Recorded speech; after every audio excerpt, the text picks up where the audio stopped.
ing kalanggan iki ingsun bakal ngacarani apa kok ingsun kersakake. Haningeti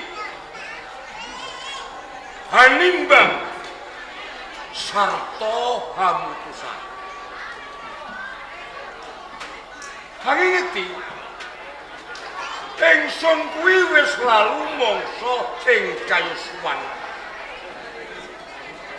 Pindhane Sang Hyang Bagaskara kengatuh saka petheke cedhak lan asu.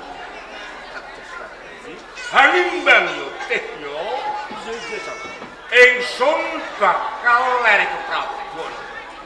Ing kene ingsun bakal hamusake kewenang gandel ingsun ratu ing kraton Tadas. Ora yo mung putra ingsun Dewi Purbarekna. Dewi Purbarekna.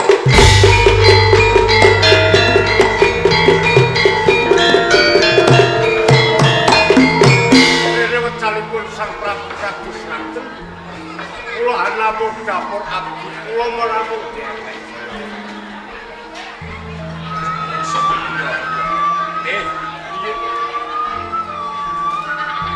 Perintah Pradangga.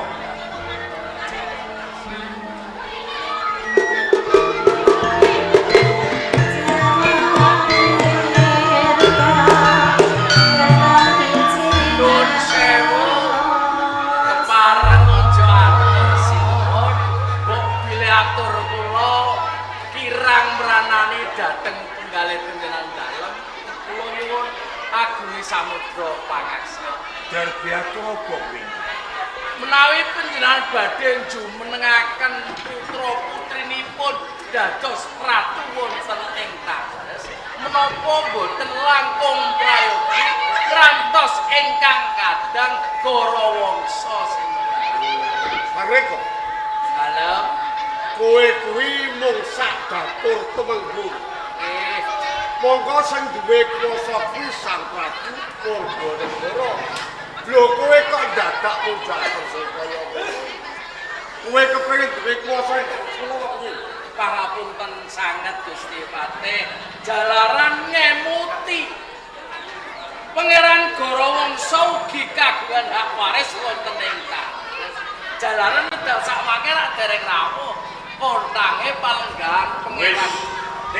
Iki sabda Pandhita Ratu datang malai sepisan udan leres perintah Pradangga munggang kang ngriki wisudan yo te yo.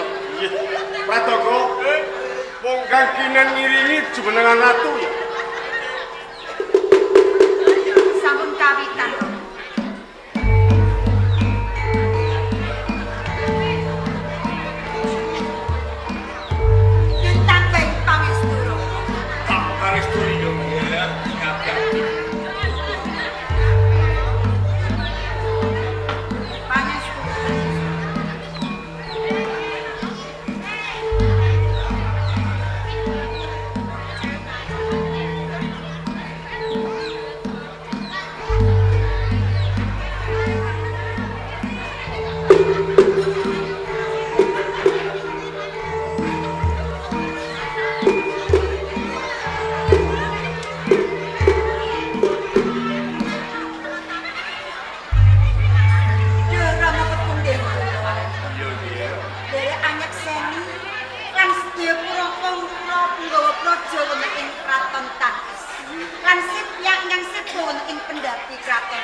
Hanapi Agung ing Tandes.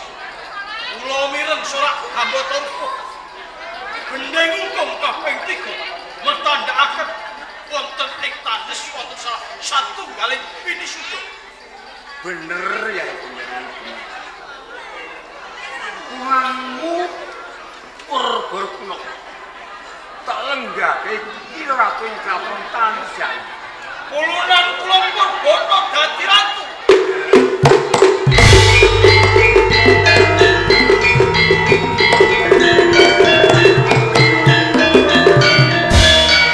Kamas Prabu Purbanegara.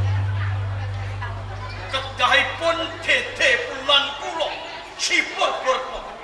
Manut gilir kacang kula langkung rumiyin jumeneng ratu wonten ing Tandes. Yayi pengen Kurawa. Nggih. Perlu kowe tak ngerti lho. Aku lan kowe kuwi seje tunggal bapak ibu ratu negaramu kuwi suwer. Dadi ora diwenang gak lenggah ratu ing kraton Tandes. Padha-padha kula gadah hak waris wonten ing Tandes. Kula titi sing Rama Prabu Purbakusuma. Panjenengan ugi nanging kenging napa? Panjenengan dakah-dakah angakahi bumi wonten ing Tandes. Mila saking kula mboten saged dawa-dawa ditutup. Kraton Tandes badhe kula rusak. Kakang, Kakang Gorawangsa.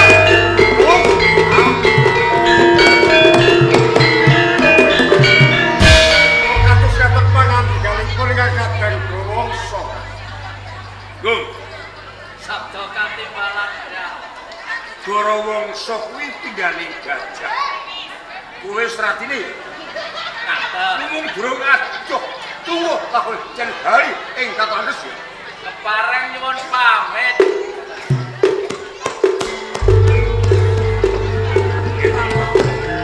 Seneng nonton projo ing Tandes. Seneng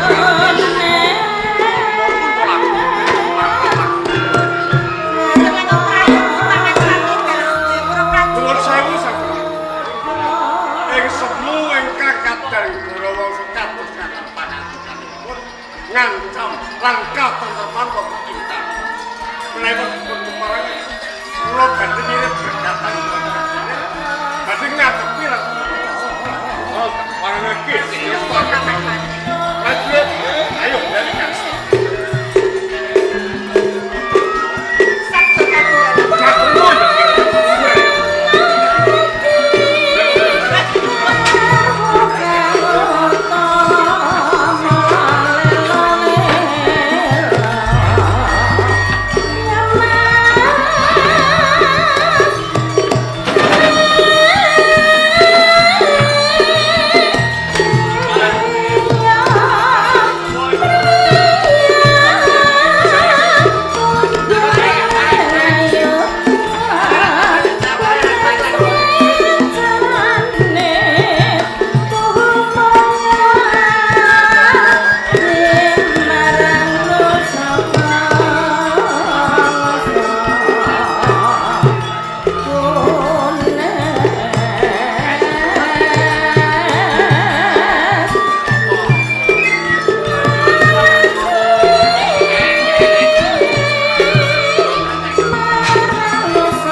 Saiki aku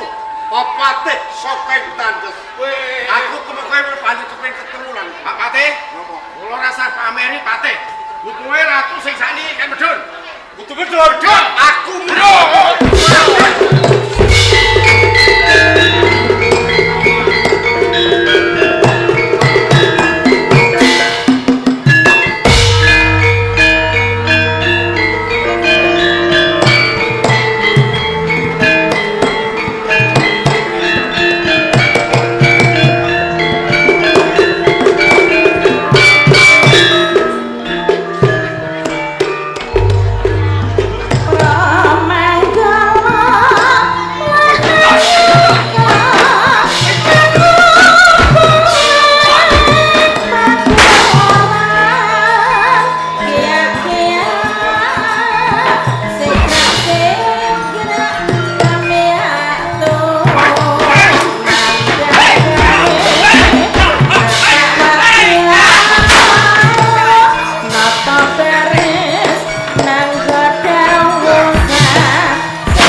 Taman Sari. Nek kono tak oboner Taman Sari.